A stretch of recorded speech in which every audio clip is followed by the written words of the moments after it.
Record. Start video. My lighting's kind of crazy, but I think it'll work out. All right. So I'm recording it right now. Okay. So you guys go by. I'm not even sure how to pronounce the name. It's like Hartzogs? Hartzogs? Hartzogs is correct. Hartzogs. Cool. And I don't know if I have like your real first names. So my first name is Anthony. And my name is Janoka. Our last name is Hartzog. Cool. All right, let's kick it off. Let me find my intro. I can freestyle it. But this is the Todd Capital Millionaire Podcast. This is episode number 121. My name is Charles Oglesby, also known as Todd Millionaire, founder and director of the Todd Capital Investment Club, also the founder of Todd Acquisitions, also the founder of a bunch of other really cool things. We're doing some great stuff on the internet. We're seeing some really cool things happen, specifically with this couple. They paid off $114,000 in debt. They also started a really, really cool cleaning company, and they're just some true hustlers. And I've been following their story on Twitter and through Instagram and just seeing them really blow up. And so I knew they had to come on the show because I think their story is going to inspire a lot of people. So welcome to the show, guys. Thank you. Thank you for having us. So can you guys tell us who you are and where you're from? So my name is Janoka, and this is my husband, Anthony. We're from Brooklyn, New York, born and raised, but we're now living in Dallas for the past 3 years. What else about us? So yeah, as you mentioned, we paid off $114,000 in debt in 23 months. Right. And that kind of got us started on a really cool journey to creating other things, such as our cleaning business. We have a bunch of other side hustles as well, and we'll probably dive into that, but that's just the gist of our story. And we have a cute puppy. Yeah, cute puppy. Yeah. So $114,000, what did that debt look like? Yeah, so we both went to college, so we both are college graduates. So about 24,000 of it was college student loans for me. Also, she had mine was about 60,000. A little over 60,000 for my grad school. It's a private school, so she was fortunate enough to have her parents pay for her undergrad, unlike me. About 28,000 of that also was a car that I financed. We were able to pay that off in about a year, and the last couple thousand like credit cards. Yeah. So, what did you get your undergrad degrees in, or just your degrees in general? Yeah. So I graduated from the University of Albany, upstate New York, with a degree in information science, minored in business and computer science. And so I graduated undergrad with psychology, and then I went to grad for mental health counseling. So now I'm a therapist. Nice. Yeah, we're both still in our field with what we graduated from. Nice. Yeah. What inspired the rapid debt pay down? Let's see. Initially our plan wasn't to rapidly pay it down. We just knew that we were going to pay it down. And once we started with a budget and started to see how much money that we could throw at it, we made a goal of paying off our debt before I turned 30, which was December 2018. So that kind of what we started January 2017, and we're like, okay, we'll do this. And then once like February, March came around, we're throwing thousands of dollars. Like, wow, 4 months in, we just paid off we paid 12,000. So we're like, okay, we think we can do this. Mm-hmm. And that's how we set the goal. We didn't start with it, but that's what it turned into, just based on us seeing. Yeah. How much And we had. it really lit a fire when we had a meeting with our financial consultants and financial advisors. Yeah. And we told them what our goal was. And they was like, well, your student interest rates are so low. Why not just save it or do something else? And they said that number was kind of arbitrary to kind of paid off by her 30th. It's like, it doesn't make sense. And we was like, well, we want to do this because we wanted to be able to start to put our money elsewhere. So that kind of really lit a fire under me personally. I take challenges straight ahead. So once we kind of heard that they were like, that's not possible, we shouldn't do it, we kind of said, well, this is actually what we are going to do now. Yeah. That's pretty convenient advice.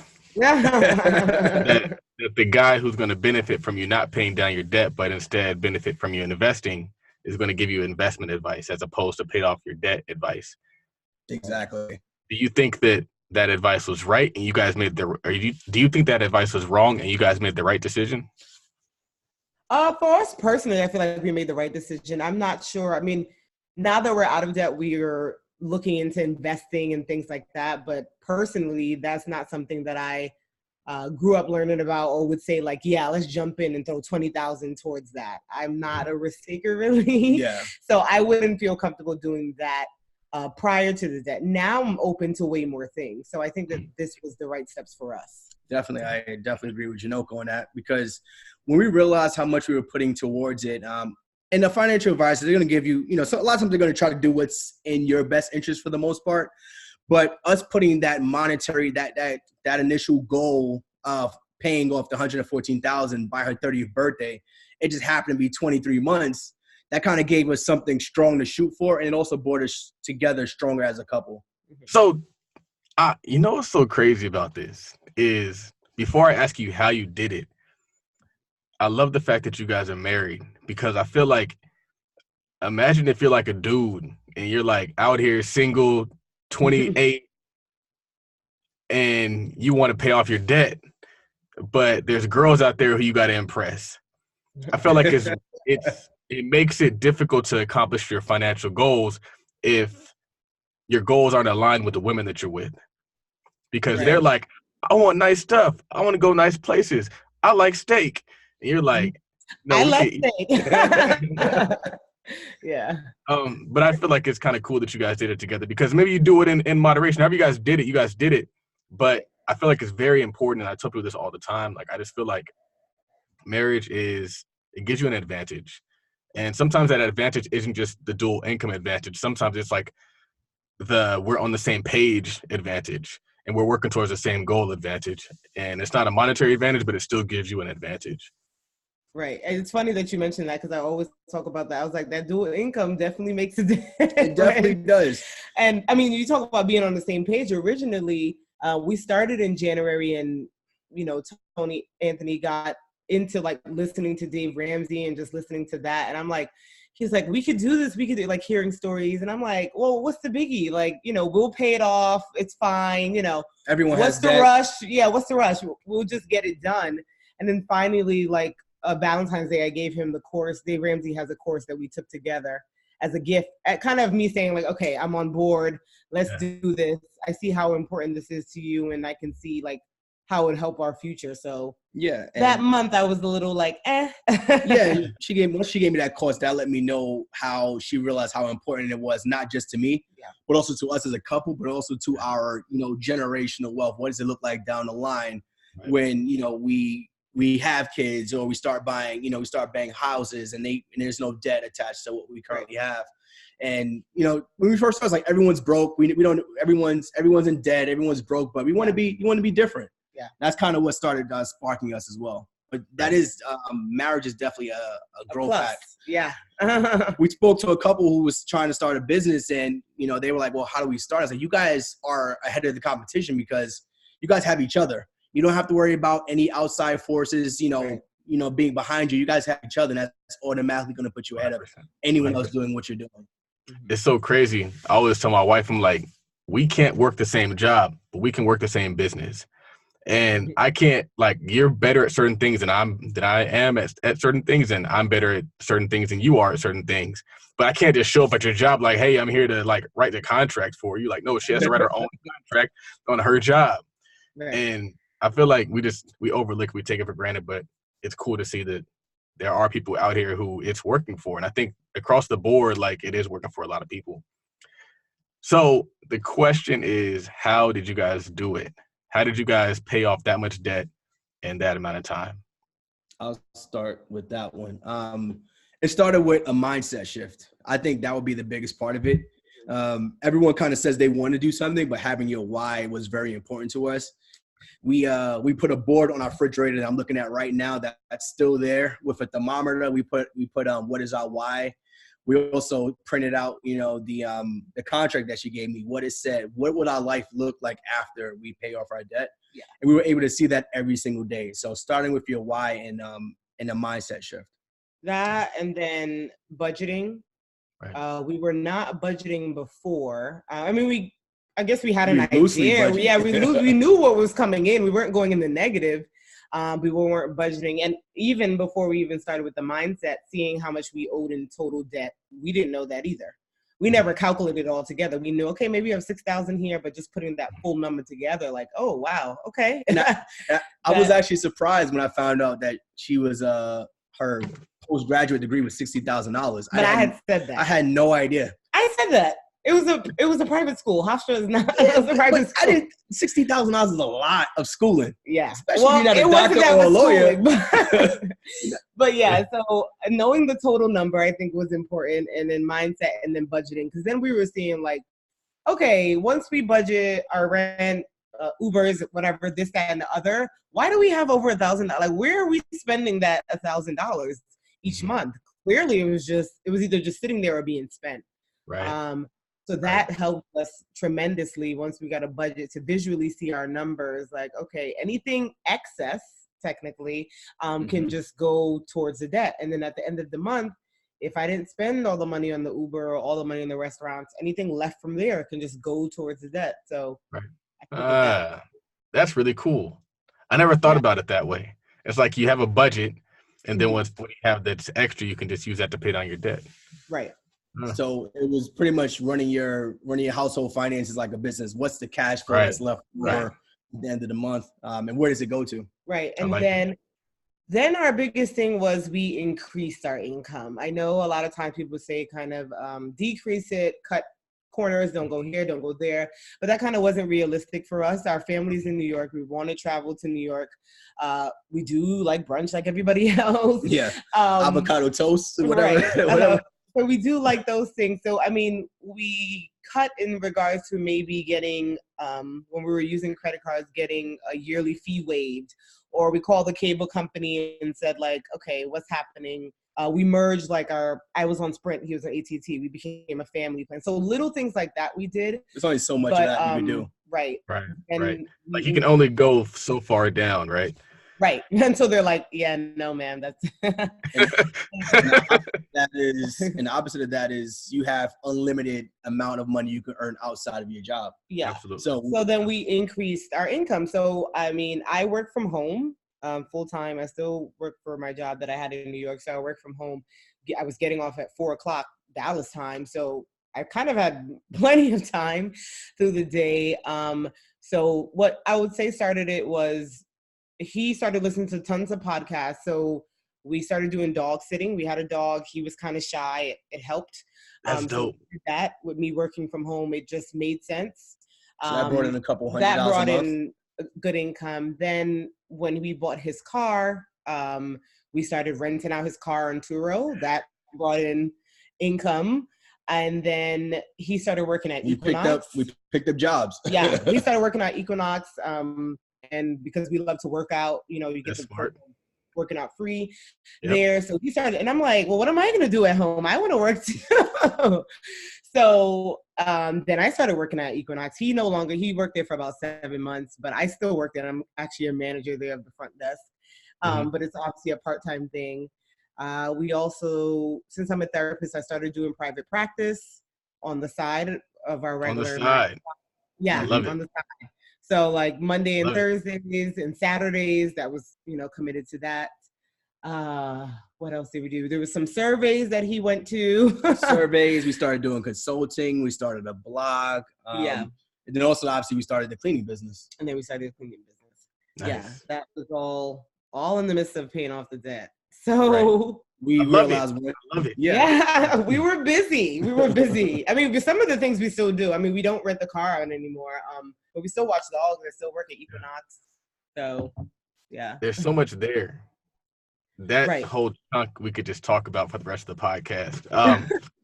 The renting the car out thing. How do you balance renting the car out with also having a car that's accessible to you? Because it's something I've considered, but I'm like, what if I need to use the car? So how do you guys factor that in? So we have... since I was working from home, my car... Well, we had 2 cars at the time. We no longer have that. My car was just sitting in the garage. Right. So we would rent his car, and then he would just take mine whenever he needed to. And so that's how that's how we really balanced it. If I had to drive into work, I don't know how that would have worked out much, but since my car was essentially just collecting dust. And then we don't even have a car anymore because it was Yeah. kind of older, but now we just have one car for the household. And Right. now we just upped our Uber budget a little bit, by $200-300 because we're saving on insurance, we're saving on gas, Yeah. saving on any note that we possibly would have had as well. Right. And then also like the depreciation, that's an expense as well. That's very interesting. It's like a hidden expense, but it's just dope because it's like, if you were to look at like, I'm going to rent out my car, and you look at all the obstacles, you're going to find the ways that it can't work. When if you just commit to making it work, you're going to find the way that it can work.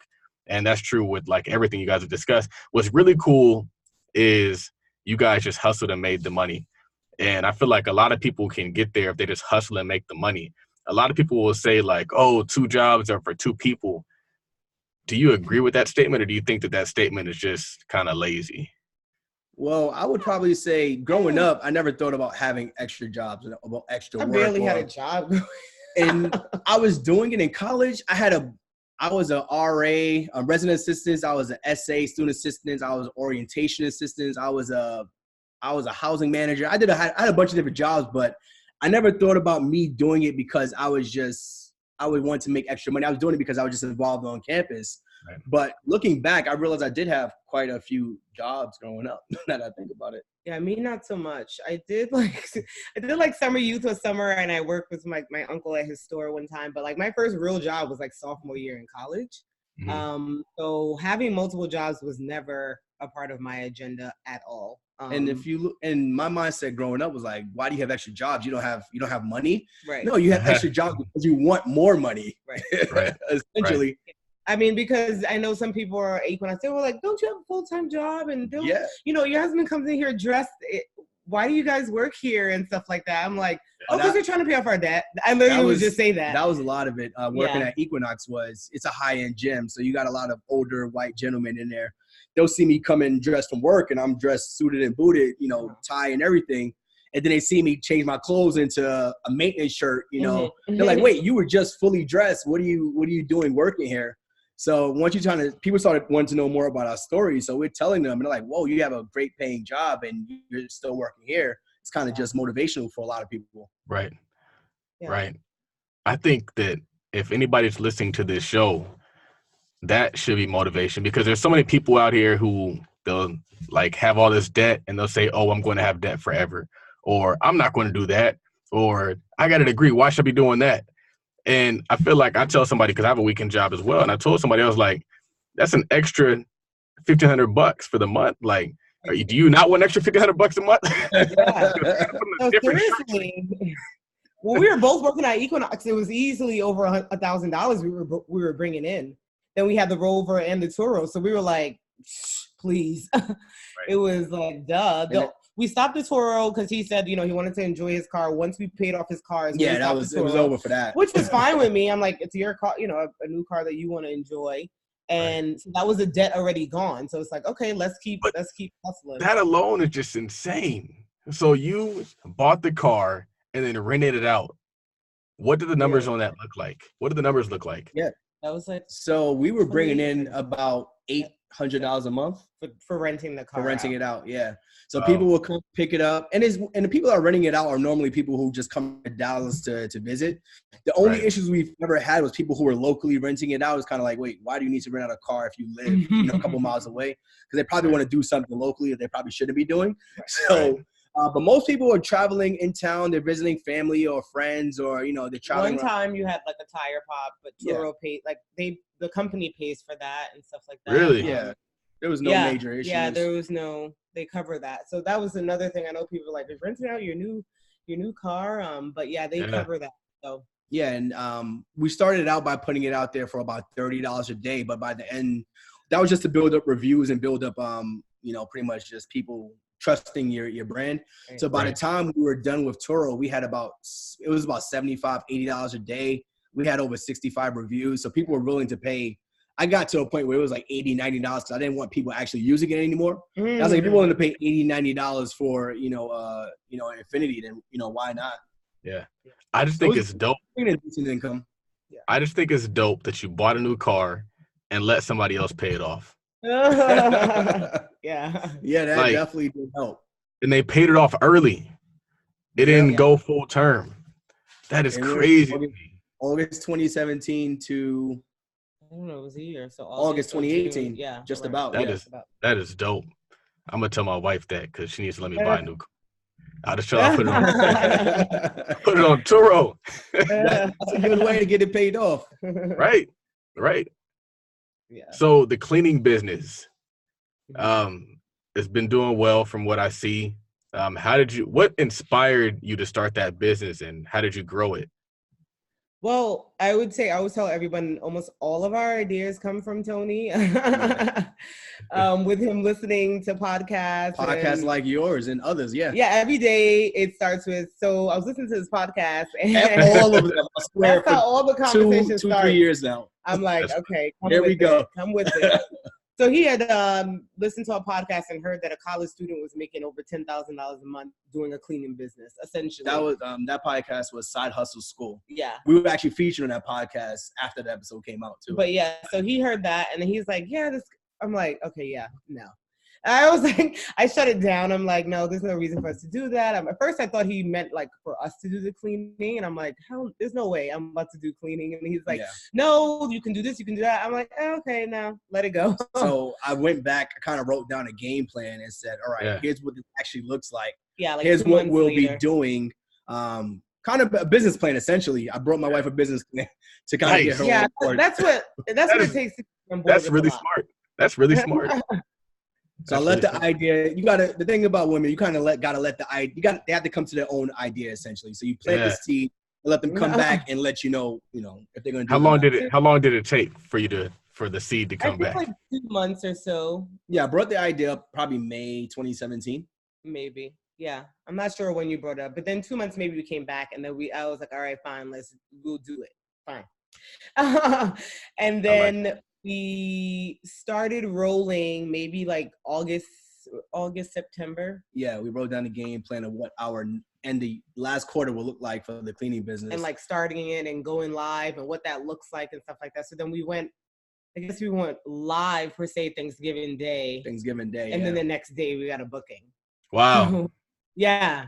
So we had family over visiting, and we were like, we was about to go Black Friday shopping. Yeah, they had no idea what we were doing. We turned it on, and then we got a booking, and we just kind of told the family what we were doing. And I'm like, oh my God, we got a booking. We got to get someone out there. Someone's gonna pay us to, pay somebody else to clean their house. Yeah, right. Pay us to pay somebody else. Yeah, right. Essentially. I love it. Yeah, our service is pretty much us we do the marketing, we do all the customer acquisition, we accept online payments, and we pretty much we work with independent contractors, and we pay them 60% of the job, and we take 40%. So all of our techs are background checked, licensed, insured in the state of Texas, and we pretty much vet them out through a few different we could talk about that as well, but essentially we find the jobs, we give them 60% of the job, and we take 40% of it. I love it. That's really cool. So I'll never forget, I saw something on Twitter, and it said something about like something along the lines of you were trying to pay off debt, but your wife was trying to take vacations. But you still got to the end goal.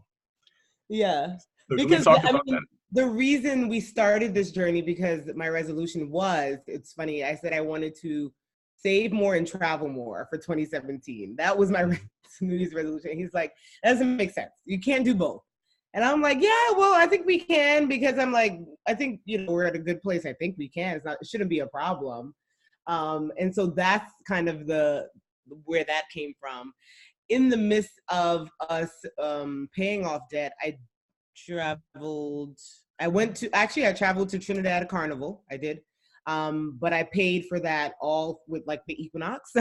I said, if you want to travel, if you want to travel, that has to come from, you have to work for it. And I'm like, whatever. So, and so I went to Trinidad Carnival, and then I took a trip to New York, I think, one time. But usually we're able to pay for that with our points and stuff like that. But I would say that we calmed down on this traveling because we had this, this goal. But this year we've taken off. I mean, we've been able to travel everywhere. We kept saying, what does life look like after we pay off our debt? You want to travel more? I totally get it. Give me 2 years. We'll get there. Allow me to kind of guide our family owner's journey. She kind of allowed me to do that. And we paid off our debt late last year, right before her birthday. And we've gone to... Well, so January we did like Mexico. We went to Cabo to kind of celebrate. And then, I don't know the order. Maldives, we did Maldives, Dubai, and then we did Jamaica. And Miami. Miami, yeah. And then this month, we have Orlando, and then we'll be back in New York. Nashville. Yeah, and we'll be back in New York. For again. December. And then next year, we're going to Africa. Morocco, yes. So I love it. So just allow us to get there, and then we could kind of do what you want to do. Yeah. Because I think, as part of, I mean, we speak about that. We could have essentially paid our debt off quicker with certain things, but part of our budget, we have an account that we send money to for travel, for gifts, and stuff like that. So that was part of the budget. If we weren't doing that, essentially all of that could have went towards debt. But Christmas will come around. Baby showers are going to happen. Weddings are going to happen. So we just incorporated the gifts, account we have into our budget. And same thing with traveling. Like we knew that we would have to make some type of travel to New York or whatever. So we included that in our budget. So that helped us as well. Travel budget. Our budget, essentially. Yeah. What I love that like you guys sacrificed hard and now you get to travel hard. Yeah. Because you guys have done more in 1 year than most people will do forever. And I think that's so dope because that's how you're supposed to like win and then celebrate the win. A lot of us, we're trying to like win while we're kind of losing. And so that would have been me, honestly. I would have been like, oh, we could take this trip and then don't worry, we'll pay it back. And I love it. That's so dope. That's how it's supposed to be done. And that's exactly what we did. Aside from the business, have you guys done any other investing now that you guys are on the other side of your debt? Yeah. So usually when we were paying off debt, we were putting about 50-60% of our income to that debt every single month. Mm-hmm. And it was kind of like, how the hell are you able to put your 60% of your household income to debt? So now we're putting that into savings. And so we were able to, once we paid off the debt, we saved up about 6 months for emergency expenses. Mm-hmm. So if, God forbid, if something happens to us, we're able to live on our savings for 6 months. And our side hustle. And our side hustle for 6 months. God forbid. And then also now we stacked our emergency fund. We also are putting that half of our income to investing. So right now we have enough to kind of put down for a huge down payment for a house. So we were trying to figure out if we were going to get her dream home, which I actually got her out of that mindset as well.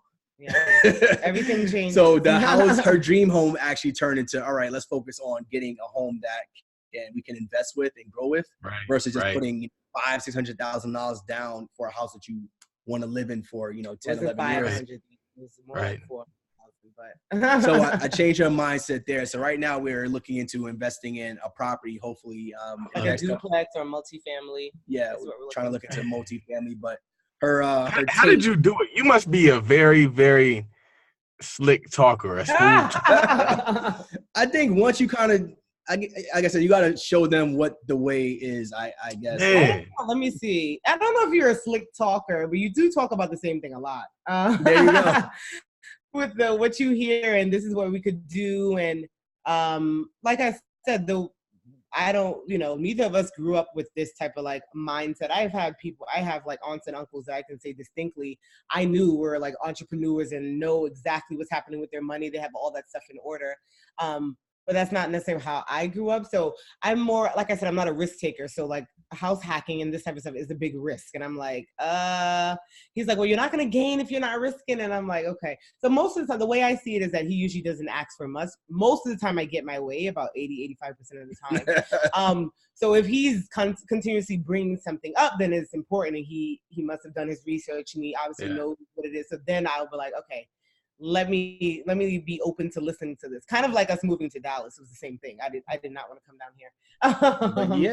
But like if he's constantly bringing it up, speaking about it, this is what we can do. This is what I found. Listen to this. Then I understand. For me in our relationship, I know that okay, this is something But that's important. look at my winning percentage right now. I mean, right now, what we said, we'll pay off debt. Well, she didn't want to watch the dogs. She didn't want to pick up a side job. She didn't think about renting a car. She didn't want to start the cleaning business. It's kind of like we're winning right now. The percentage of ideas that I brought to the family seems to be working out pretty well. I agree. So, I agree. We're winning more than losing, I guess. I was thinking about that this morning, and I was just thinking about how sometimes like that the male species kind of makes you do the things that like you don't want to do but are beneficial. And so you're going to hate it, and you're going to be mad, and you're going to be like, I don't want to do this. But on the other side of it is like the stuff that you really want. Right. Yeah. And I've just kind of realized that like my father made me study. He was big into math. I hated math, but he's like, listen, this is what's good for you. And I enjoyed math. I loved math growing up. So it's kind of like that. You kind of do things that you don't want to do in order to get things that you want to get down the line. Yeah, I think that's what it is. Like short-term sacrifice for long-term gains, I guess. Looking at the end goal and what could happen for us and things like that. I think that helps us to see differently now. And I also feel like if we never moved out of New York, we wouldn't be in the same place either. Mindset. Kind of like California. Yeah, well, I guess just moving out of where we were comfortable with, because it would just be like, there's no reason to change. I mean, we're comfortable, you know your people. There's no reason to meet new people. You are where you grew up. What is there? Why would I be doing that? You know, so we wouldn't have even been where we are now, which I'm very thankful for. I think that moving was a great thing for us, but yeah, it takes, I think with us getting out of debt, you just see things differently now, because it's like, okay, if you have this extra $2,000, like you could put it to save, but I could flip it kind of, right? I could invest in this and it can be more than that. And so over the years, I think that has changed for me slowly. Yeah. Slowly. The interesting thing about like moving is like a lot of our parents moved. Like my parents they weren't born in California. They moved here because at that point in time, it was advantageous to move to California. Now it's not that amazing to live in California, where a starter home costs $500,000. But if we were to move to Georgia or Texas or Virginia, you're going to have a better lifestyle. And you're not even really changing anything except for where you live. So I just thought that was kind of interesting, because you guys kind of experienced the same thing. But if you look back to the prior generations, we don't really know what motivated them, because they don't really talk about it. But the reason why they're there was because at that point in time, you could buy a house in California for $150, and it just made sense to move to California. And now it's like, maybe Texas is looking pretty good. and we've grown more these last 3 years, almost 4 years in Texas, than I'd probably say I've grown in the last 10, 15 years in New York. Getting married and kind of just being on. When you get married, you're kind of by yourself, but you have someone else. You guys can join. You become one. But then also, we still had our friends and family around us. So if she got mad at me, her mom was right there, or my frat brothers or friends and family was right there. But we moved from New York to Texas. All we have is this space and our dog. So if we're mad at each other, we got to fight it out right here. So that changed a lot of that is our so mentality, key. our dynamics. That is so key. That is so key. Man, so I think I've covered everything. I can't think of anything I haven't talked about. We talked about paying down debt. We talked about how you guys paid off your debt. We talked about the cleaning business, talked about renting out the car, talked about taking vacations. We also talked about, well, actually, we haven't talked about this. What are your plans for the future? Where do you guys want to go next? Let's see. I plan to not return to work whenever we have our first child. The goal is to be set so that I would not need to return back, and that our cleaning company can sustain whatever income that I was bringing in. Right now our main focus is we're also trying to, like we mentioned, we're also trying to see what our next step in terms of housing looks like for us. But our cleaning business is one of our main focus. We just hired a virtual assistant to kind of offload some of the day-to-day tasks, because we both work full time. So answering clients on Yelp, and text messaging and stuff like that kind of was getting out of hand. So we hired someone to kind of offset some of that work. But if we're able to continue to grow the cleaning business, we're at a point where it's starting to bring in, a couple thousand a month for us that we're able to take home. So we're just reinvesting those profits back in the business, trying to reinvest those profits into potentially going into real estate. So that's kind of where I would probably say our next immediate goal is. I feel like the business, but also strategically buying that next house will definitely get you to the point where you don't have to you don't have to return to work.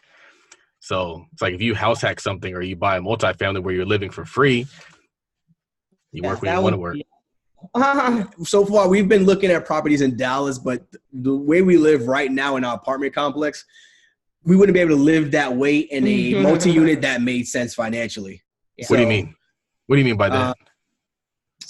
So most of the multifamilies, let me scratch that. They don't really have a lot of multifamilies out here. Most of the multifamilies would take a lot of work to bring up to par. So we've mostly been seeing like duplexes. 2 is what they call it. 2 units, they call it duplexes out here. And for it to make sense financially, I'm very, very picky. And so I'm the reason that we have some hesitancy with moving forward because I'm like, I got to feel comfortable living here. If I feel any type of unease, I'm like, no, I can't do it.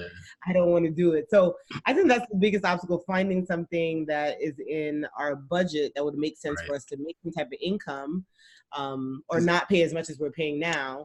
Because where we live right now, it's a apartment complex, has a pool, gym, all the amenities, granite countertops, and all that fun stuff. But we're also pretty central as well. Yeah. And so that's the other thing. A lot of the homes that we've seen are not essential, which makes sense. But then also I could go into a place and it'd be under our budget. I could kind of see the vision. I'm like, we could get in here, we could renovate it, we could invest. You gotta see the vision. I can see it, but that's something that I can't get her to get past. I can get her to do anything else, but seeing that because I kind of feel like I'm more along the lines of like, okay, initially I just wanted to buy a dream home. I got on board with not buying a dream home. I got on board with doing a duplex. Fine. Now you want me to do a renovation? Like you're asking for? You're kind of pushing it in here. So. My winning percentage in the finals look pretty good right now. So I mean, the benefits of buying a live-in flip are huge. Yeah. You're gonna build in equity. You guys could has been challenging. Yeah. Yeah. You build in equity and house hack it.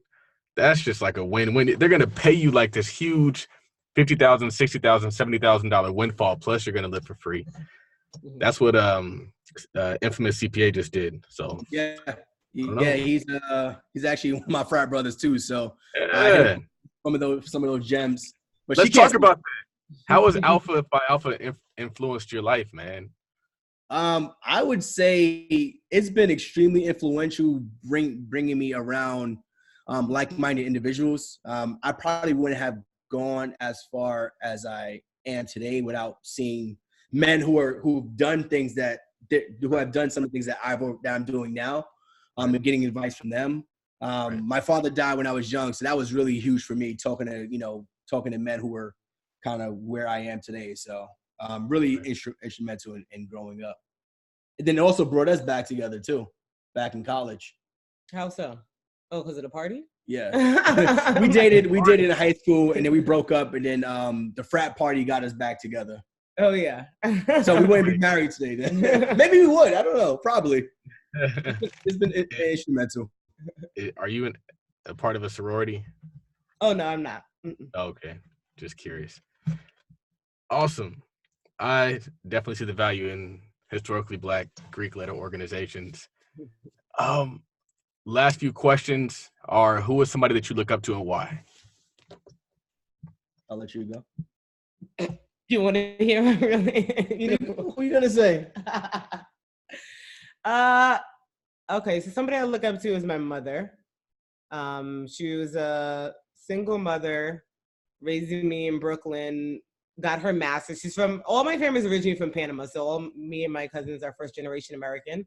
Got her master's while I was in elementary school, and so she's been a teacher for the past 20 plus years. And I would say that I had a pretty comfortable life. I mean, we both grew up in the same building in the projects, but my life was pretty, like I said, I didn't have a real job until like sophomore year in college. I got my license in high school. Like I was exposed to everything. I was always traveling because family lives outside of the country. So I look up to my mother, and to this day, I still strive to be like her in regards to like always doing for others, and just, I mean, she just doesn't say no. So, Yeah. you know, she's always readily available for anything. So, And I would definitely. say myself more recently, I look up to Black creators sharing these stories of other Black people. Like I said, all this stuff is pretty new and probably the last 3-4 years for me. So seeing people put out content about other Black people who are doing great things, it's been amazing. It kind of changes my mindset every single day, listening and watching the stories of people. Yeah, he's more in the social world. Like he listens to all the podcasts. Like this is what happened on Twitter, and there are Black people doing the things Yeah. that we're doing, and that are doing things that we have never even thought about doing, that they're doing. So just Black creators as a whole. Nice. Very cool. Next question is, what do you think sets apart people who pay down their debt from those who do not? That's a good one. I don't know if it sets apart. I would probably say not even your why, just staying motivated. It is hard to stay motivated when you see your friends, and you got to be able to get the outside world outside of your vision. Seeing your friends go to brunch and they're traveling, it is hard to stay motivated. But I think maintaining your motivation by sharing your story with others, talking about it, being transparent about your story. Most people that kind of fail this, they fail in silence. If you kind of be loud about your story, it's going to be hard for you to fail because people are watching you. Yeah. So I'd probably say people who don't share their story, they normally fail in silence. But when you say set apart, do you mean like what makes you us as a couple different from the couple that doesn't pay off debt, or the couple that's trying to pay off debt? Which one? So the people who do and the people who don't. They just decide not to, or that's actually a great. I mean, some people feel that's like a great question, because it sounds like you're saying it's really just a decision. It's not whether you can or you can't. It's like, did you decide to pay off your debt? Yeah, I mean, obviously there's, some people can tell you there's tons of things. We don't have kids. So, I mean, thank God, we don't have medical issues. We don't have to take care of our parents. So things like that, we have an advantage in that regard. And if you have certain things happening in your life, it won't be as quick, is what I always say. I think that you can do it if you want to. It probably won't be 23 months. It may be 5 years, but that's fine. Whatever works on your own race for the couple. Whatever works for the couple. So I don't know that there's much of a difference between like someone that does or doesn't. I think it's truly up to you. Because I can't even say like the freedom, because there's people that's in debt that still have tons of freedom, or looks like they have a lot of freedom. So I wouldn't even say it's that. I think it's more along the lines of if they want to, and then what are you putting in place to do so? So having a game plan. Yeah. This is great. This is really cool. Where can people find out more about you? Where can they follow you? Where can they subscribe to any products that you might have? So the Hartzogs is on Instagram and on YouTube. I'm getting to it. I'm just saying.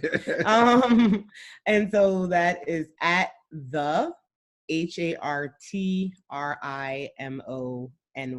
It's a combination of our last name and matrimony. So, and we both manage and run that page. And so, our YouTube page and our Instagram page, I would say. Twitter, that's kind of his personal page that he uses. Rockstar 1906. Yeah. Maybe they want to follow both of us and not just you. Hey. And that's really it. Yeah. Yeah. Awesome. Mm-hmm. So we hit it all. We hit all the key points. Thank you guys for coming on. I think people are going to get a ton of value out of this show, just because you guys showed that it's not just about cutting your expenses, but also increasing your income and all the side hustles and all the extra jobs. And it's really just like what Dave Ramsey says, is you live like no one else, so later you can live like no one else. Yep. This is episode 121. My name is Charles Oglesby with Hartzogs. Check out everything we have going on at www.capitaltodd.com. Also on the Instagram at Todd Millionaire, at Todd Investments, at Blessed Black Man. My name is Charles Oglesby, signing off. Dope.